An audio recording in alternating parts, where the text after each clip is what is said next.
Là, les gars, on commence vraiment à voir quelque chose. 5 buts, 25 tirs, 72% de possession, 49 touches dans la surface adverse. Mais ce n'est même pas ça qui m'a le plus plu. Ce qui m'a plu, c'est la manière. Parce qu'aujourd'hui, Hansi Flick nous a montré énormément de choses. Rafinha, faux neuf. Anthony Gordon, très large à gauche. Adeyemi, large à droite. Fermin, entre les lignes. Et au milieu, Xavi Espart. Encore lui. Et franchement, ce gamin commence sérieusement à me poser une question. Jusqu'où peut-il aller dans cette équipe ? Parce que ce Barça bougeait, permutait, pressait, récupérait. Et surtout, il ressemblait beaucoup plus au Barça que Flick veut mettre en place cette saison. Alors oui, pré-saison, on se calme. Il reste encore le Gamper mercredi. Mais aujourd'hui, j'ai vraiment aimé ce que j'ai vu. Footcast Recap. Le score dit qui a gagné, le terrain explique pourquoi. Aujourd'hui, on décortique le Barça de Flick. Et première chose importante, Rafinha en faux neuf. Et ça, j'en avais justement parlé dans ma dernière vidéo sur ce que Flick pouvait vouloir mettre en place cette saison.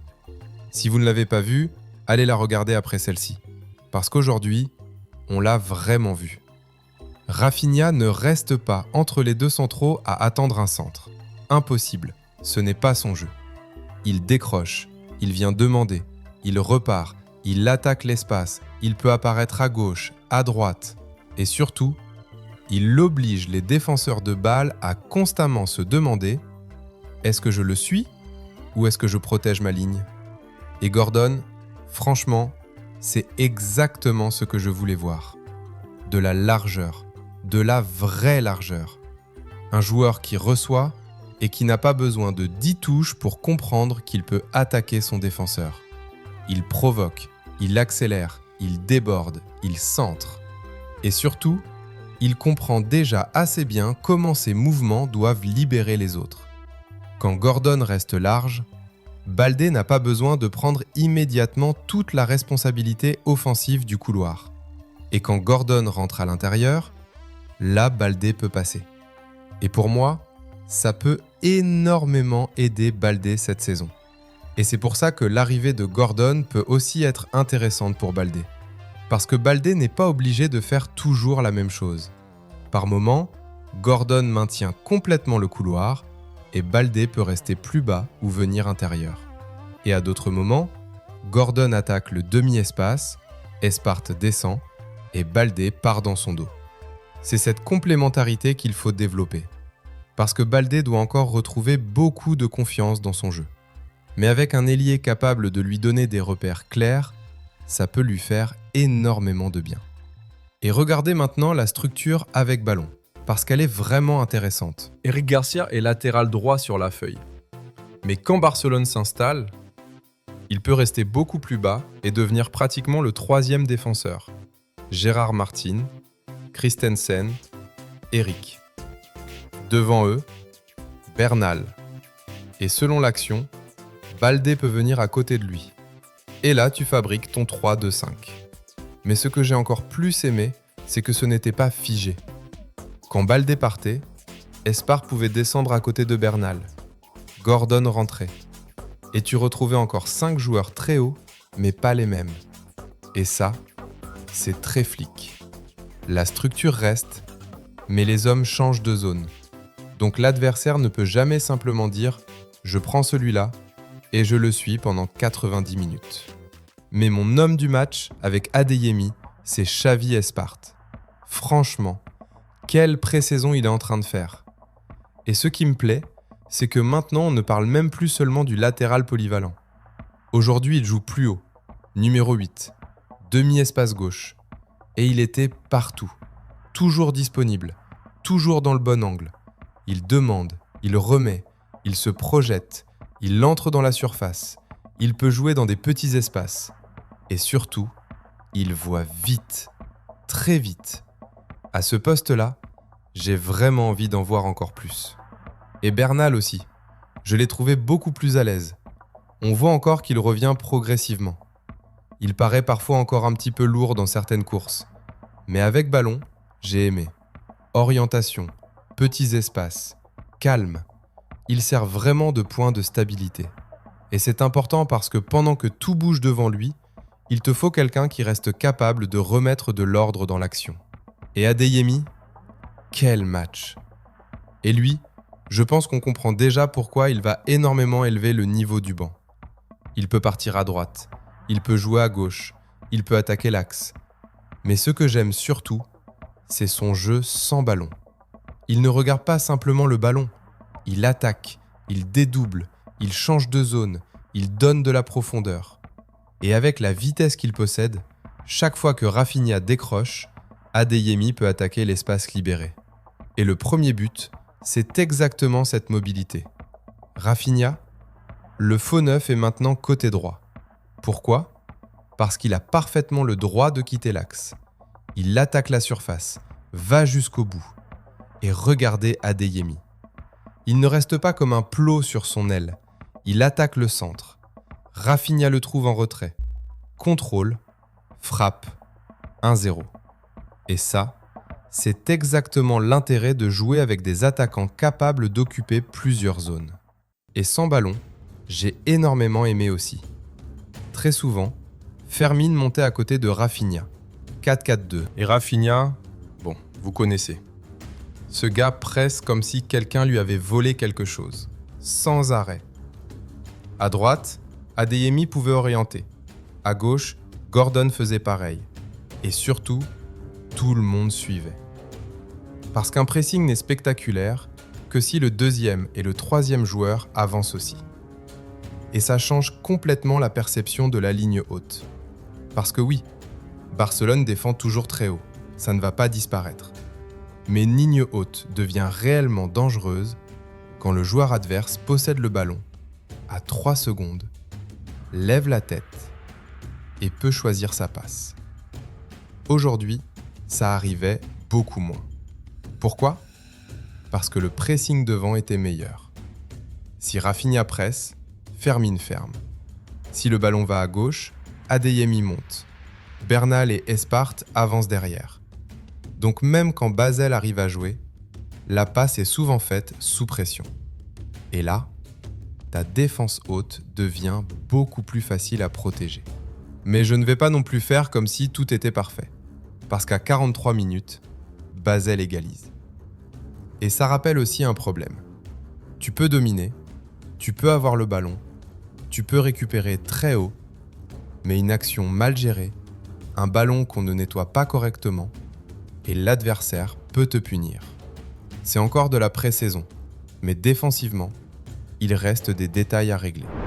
Et si vous aimez ce genre de débrief tactique, faites-moi plaisir, un like et surtout, abonnez-vous.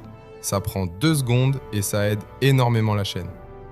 Allez, on continue parce que la deuxième période vaut le détour. À la pause, Flick change encore. Gordon sort et c'est Abdelkarim qui entre à sa place. Donc maintenant, tu as enfin un vrai neuf. Raphinha peut davantage partir à gauche ou venir autour de lui. Adeyemi reste une menace de profondeur. Et 5 minutes plus tard, but. Et Abdelkarim, franchement, ce gamin a quelque chose. Parce que le but paraît simple, mais justement, les vrais neufs rendent souvent les buts compliqués très simples. Adeyemi arrive, centre, et Abdelkarim, il est là. Bonne zone, bon timing, il attaque le ballon, il le pousse au fond. 2-1. Et pour moi, c'est encore une preuve qu'il doit rester très proche de l'équipe première. Surtout si le Barça ne recrute qu'un seul attaquant cet été. Parce qu'un profil comme ça, avec cet instinct dans la surface, ça peut te servir. Et ce que j'aime aussi, c'est que Flick continue à tester. Koundé rentre, Pesquet rentre, et les hauteurs changent encore. Par moments, Koundé monte beaucoup plus. Il attaque même le demi-espace droit quand le joueur devant lui garde la largeur. Pesquet peut lui aussi monter. Mais derrière, Espart et Bernal continuent de donner cette base. C'est ça que j'aime dans ce Barça aujourd'hui. Les joueurs bougent, mais la structure ne disparaît pas. Et quand Lamine entre, ça devient encore plus clair. Lamine garde naturellement cette largeur à droite. Donc Koundé n'a pas forcément besoin de le doubler extérieur. Il peut attaquer à l'intérieur. Il peut entrer dans le demi-espace. Et c'est exactement sur une de ces montées qu'il provoque le penalty. Ça, tactiquement, c'est très intéressant. Parce que tu laisses ton meilleur 1 contre 1 très large et tu attaques l'espace créé à l'intérieur avec le latéral. Et Lamine, on voyait clairement qu'il gérait encore. Il n'est pas encore dans son rythme maximum. Il ne cherchait pas à accélérer toutes les 30 secondes, normal. Mais même comme ça, un but, une passe décisive. Et surtout, dès qu'il reçoit, tu sens immédiatement que toute la défense commence à regarder de son côté. Même à 70%, il change déjà les espaces autour de lui. Et Olmo, lui aussi, tu vois immédiatement la différence dans l'orientation. Il reçoit et son premier réflexe est « Où est le but ?» Pas simplement « Où est le joueur à 5 mètres ?» Et sur le 4e, c'est magnifique. Il reçoit, il voit Biziou, passe parfaitement dosé, Biziou attaque, et derrière, quelle finition. Très très beau but. Et il ne s'arrête même pas là. 2 minutes après, Lamine le trouve. Biziou encore dans la bonne zone, encore but. 2 buts en quelques minutes. Et ça aussi, c'est exactement ce qu'une pré-saison doit servir à découvrir. Des joueurs qui frappent à la porte et qui ne demandent pas gentiment. Ils frappent fort. Et regardez les chiffres. 72% de possession, 25 tirs, 49 touches dans la surface, 695 passes, 92% de précision et même 40 duels gagnés contre 31. Donc ce n'était pas simplement « Barcelone a eu le ballon parce que Bâle lui a donné ». Non. Barcelone a occupé le terrain adverse, a récupéré, a remis de la pression et a passé énormément de temps très haut. Le seul chiffre qui me dérange un peu ? 25 tirs, seulement 6 cadrés. Donc dans les 30 derniers mètres, il reste encore de l'efficacité à trouver. Premièrement, Raphinha, faux neuf. Je veux le revoir. Pas forcément comme solution unique toute la saison, mais comme variante tactique, clairement. Deuxièmement, Gordon et Adeyemi. Enfin 2 joueurs capables d'étirer le terrain, tout en ayant la vitesse pour attaquer l'intérieur ensuite. Troisièmement, Xavi Espart. Pour moi, c'est la grande révélation de cette pré-saison. Et aujourd'hui au poste de 8, j'ai encore plus aimé. Et quatrièmement, le pressing. Parce que c'est lui qui rend tout le reste possible. Une défense très haute sans pressing, c'est du suicide. Une défense très haute avec un pressing coordonné, là, ça devient une arme. Donc oui, c'est de la pré-saison. Il faut le répéter.